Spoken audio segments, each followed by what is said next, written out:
In my opinion, credit scores are one of the most obscure and methodical concepts to a client. I've actually had clients tell me something they swore would help their credit when in fact it was the complete opposite. One of the many examples I have is when I had a client tell me that he never fully paid off his credit cards because paying interest helped him get a better credit score. I'm going to explain to you what determines your credit score, the best way to get and keep a high score, and some of the common myths about your FICO. First, let's go over what determines your credit score. There are 5 main factors. Coming in at about 1/3 or 35% of your overall credit score is your payment history. Being late on any bills, or even worse, having them go into collections, is the easiest way to drop your credit score. The good thing is that if you've always been on time and for some reason you forget to pay bills one month, it won't impact you too much in the long run. Initially, yes, it'll drop a bit, but after a while it just fades away and your FICO score regains its original strength. The second largest factor is at 30%, which is the amount of money you owe. If you have 5, 10, or even more credit cards and they're all maxed out, it shows you're a high credit risk because you can't seemingly pay your bills off. Length of your credit history comes in at 15%. Ideally, you want 7 years or more, which is considered perfect for your credit history. Finally, at 10% each is new credit requests and type of credit mix in use. New credit is often in reference to how often your credit is ran, be it for a cell phone or a car loan or any other type of credit. If you're consistently running your credit, it's probably doing you some harm. Type of credit in use basically comes into what type of account you have open. The ideal situation is some mystery mix of a home loan and a car loan and 2 or 3 credit cards. That doesn't mean you should go out and get a car loan when it doesn't make sense financially. Remember, it's only a small factor, and so long as you have some credit in use, you'll be just fine. When it comes to getting and keeping a higher FICO score, there are a few guidelines you should follow. First and foremost is to make absolutely sure that you pay all your bills on time.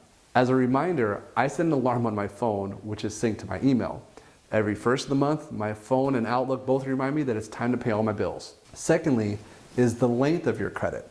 Ideally, you want 7 or more years of credit history. Finally, you want at least 2, but no more than 4 credit cards with really high limits. Other than these 3 things, the best way to get high score is to avoid any court judgments or past due bills or any collections. In regards to keeping your high score, note that credit cards usually become people's biggest downfall. Yes, you do want high credit limits on your credit cards, but that doesn't mean that you're supposed to max them out. The fact that lenders trust you with a high credit limit is actually a good thing. The key is to never have more than 25 to 30% on one single card. For example, if you have 3 $10,000 limit credit cards, you don't want to have one card with $9,000 on it and the other 2 with nothing. Technically, you don't want $9,000 of credit card debt at all, but if this is your scenario, it's better to have the $3,000 spread out on each of the 3 credit cards. This makes it seem like you know how to handle your debt more efficiently. Now let's debunk some of the myths we all commonly hear. First, having to pay interest because you did not pay off your credit card in full will absolutely not help your credit score. Again, it is the debt to credit limit ratio.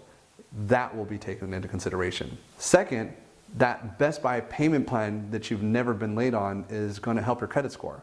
This is, again, completely false. The only payment plans that will ever show up in your credit, as mentioned above, are structured payments, such as a house or a car, and revolving payments, such as credit cards, which we already talked about. Other things that will not show on your credit report unless they send you to collections are cell phone bills, electric bills, and even those stores that have their own credit cards without a Visa, MasterCard, Discover, or American Express logo on it. Remember, without any of those 4 logos, those credit cards do absolutely nothing to help your credit. Number 3, if you don't use your credit card that you've had for years on end, you should close the account. Again, this is false. Remember, long credit history is good. You especially don't want to close on this unused credit card if it has a high limit. In fact, you should probably use it once every few months on something very minor, such as socks or gas. Just make sure they don't close it due to inactivity. Remember, your FICO score is your reputation to the financial world. Guard it with your life. Just because you have a lower credit score doesn't necessarily mean you won't ever be able to get a loan for anything.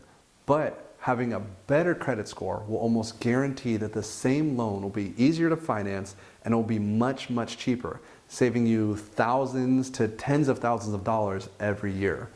Now that's good to know.